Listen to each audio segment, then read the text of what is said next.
अमीरपेट नाम के गांव में आशुतोष नाम का एक धनवान रहता था। उसके कई बिजनेस थे,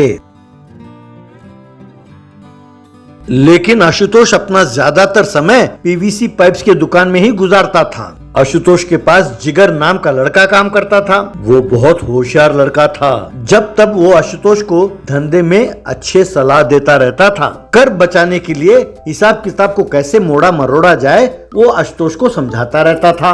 आशुतोष की बेटी थी रम्या। वो बहुत सुंदर युवती थी। वो एक कॉलेज में पढ़ती थी। एक दिन एक नौकर दौड़ा दौड़ा आशुतोष के पास आया। उसने आशुतोष के कान में कुछ कहा। बस आशुतोष को बहुत गुस्सा आया। उसने उठकर उस नौकर के गाल पर जोर से एक थप्पड़ मारा। वो नौकर, मैं बिल्कुल सच कह रहा हूँ मालिक, मैं जानता था कि आप मुझ पर विश्वास नहीं करेंगे। पहले पहले मैं भी विश्वास नहीं कर पा रहा था, लेकिन ये बात बिल्कुल सच है मालिक। अगर आपको यकीन ना हो तो आप मेरे साथ चलिए, मैं आपको दिखाता हूँ। तब आशुतोष, देखो, अगर ये पता चला कि तुम जो कह रहे हो झूठ है, मैं तुम्हें वहीं जिंदा कर दूंगा। अब चलो। कहकर दोनों वहां से चले। नौकर आशुतोष को सीधा सिनेमा थिएटर के पास ले गया।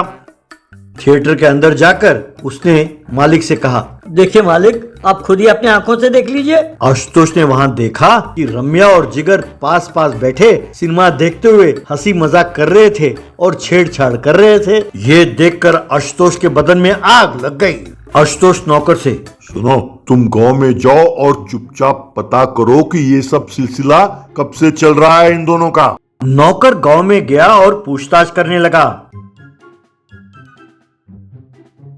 फिर घर लौटकर उसने मालिक को बताया। मालिक, मैंने गांव में पता किया है, जिगर की बहन और रम्या बिटिया दोनों एक ही कॉलेज में पढ़ते हैं। जब रम्या बिटिया उनके घर गई तब उसका परिचय जिगर से हुआ। धीरे धीरे वो परिचय बढ़कर प्यार में बदल गया सरकार। ये बात है। अब बताइए, मुझे लगता है आप जिगर को मार डालेंगे, है ना मालिक? तब आशुतोष, नहीं नहीं, ये गलत है। मैं दूसरे माँ बाप की तरह नहीं सोचता। उन दोनों को हक है कि वो प्यार करें। हम उसमें गलती नहीं ढूंढ सकते। तब नौकर, ये क्या मालिक, आप ये क्या कह रहे हैं? कहीं ऐसा तो नहीं कि आप उन दोनों की शादी करा देंगे? कहाँ आप और कहाँ वो जिगर? उसकी इतनी हैसियत कहाँ कि वो आपका दामाद बन सके? ना उसके पास पैसे हैं, ना कोई जायदाद। तब आशुतोष, भाई, एक वक्त था जब मैं भी गरीब था, लेकिन मैं अपनी सूझबूझ से आज इस मुकाम पर पहुंचा हूं। जिगर भी बहुत समझदार है। मैं उसके सूझबूझ का एक परीक्षा लूंगा। अगर वो परीक्षा में पास हो गया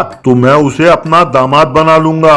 अगले दिन रम्या और जिगर आशुतोष के सामने खड़े थे। जिगर, सर, आपने हमारे प्यार को स्वीकार किया, इसके लिए धन्यवाद। आप यही कह रहे हैं ना कि आप जो परीक्षा रखेंगे मैं उसमें कामयाब हो जाऊं? तो सर बताइए कि वो परीक्षा क्या है? आशुतोष, भाई, हमारे गोदाम में जो पुराने पीवीसी पाइप्स पड़े हैं मैं वो तुम्हें दूंगा। तुम उन्हें कहीं नहीं बेच सकते, लेकिन उनसे पैसे कमाने होंगे। तब रम्या, ये क्या पिताजी, बिना उस पाइप्स को बेचे पैसे कहाँ से कमाएगा? इस परीक्षा में जिगर तो क्या, कोई भी पास नहीं हो सकता पिताजी। जिगर, रम्या, मैं जानता हूँ उन पाइप्स के साथ क्या करना होगा और पैसे कैसे कमाने होंगे। मैं इस परीक्षा के लिए तैयार हूँ।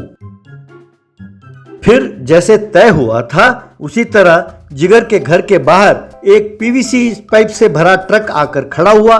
जिगर के घर के बाहर उन पीवीसी पाइप्स को उतारकर ट्रक वहां से चली गई।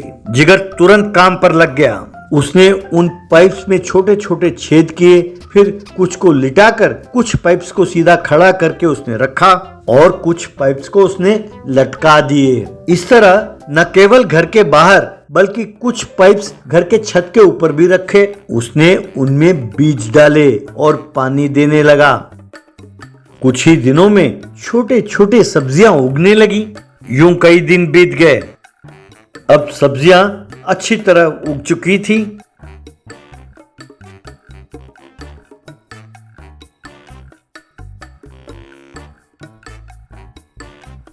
एक दिन आशुतोष और रम्या वहां पहुंचे।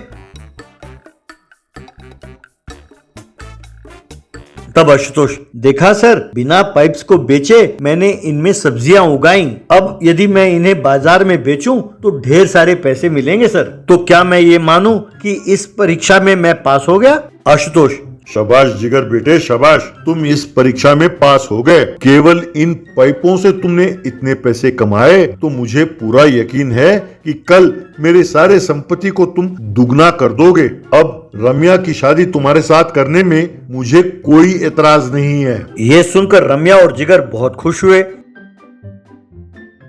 बाद में रम्या और जिगर की शादी बड़े धूमधाम से हुई।